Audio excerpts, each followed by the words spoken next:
ఇటీవల ప్రమాదవశాత్తు మృతి చెందిన తణుకు మున్సిపల్ పారిశుద్ధ్య కార్మిక సిబ్బంది చిగిటిన శ్రీను కుటుంబానికి తణుకు శాసనసభ్యులు ఆరుమిల్లి రాధాకృష్ణ చేతుల మీదుగా 2 లక్షల రూపాయలు ఇంటి స్థలం అందించారు. మృతుని కుటుంబ సభ్యులను పరామర్శించడానికి వెళ్లిన ఎమ్మెల్యే రాధాకృష్ణ ప్రభుత్వం నుంచి అన్ని విధాలుగా ఆదుకుంటామని హామీ ఇచ్చారు.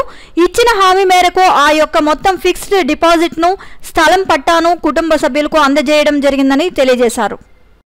ఇటీవల ప్రమాదవశాత్తు మరణించినటువంటి తణుకు మున్సిపల్ పారిశుద్ధ్య కార్మికుడు చిటికల శ్రీను గారు మరణాంతరం ఆ రోజు ఏదైతే ప్రభుత్వం తరఫున వారికి అండగా నిలబడతామని వాగ్దానం చేసిందో దానికి సంబంధించి మున్సిపల్ కమిషనర్ గారు ఆ రోజు ఇచ్చినటువంటి హామీ మేరకు 2 లక్షల రూపాయలు ముందుగా వారిద్దరికీ కూడా వారి భార్య గారికి పిల్లలకి వారి పాపకి ఇద్దరికి చెరో 1 లక్ష రూపాయలు ఫిక్స్డ్ డిపాజిట్ చేసి వారికి అందించడం జరిగింది. అదేవిధంగా ఆ రోజు ఇచ్చినటువంటి హామీ మేరకు ఇంటి స్థలాన్ని కూడా ఈరోజు వారికి అందించడం జరిగింది.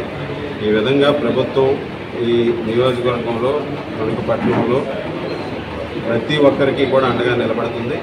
ఈరోజు చిటికల శ్రీను చాలా బాగా పనిచేసే వ్యక్తి.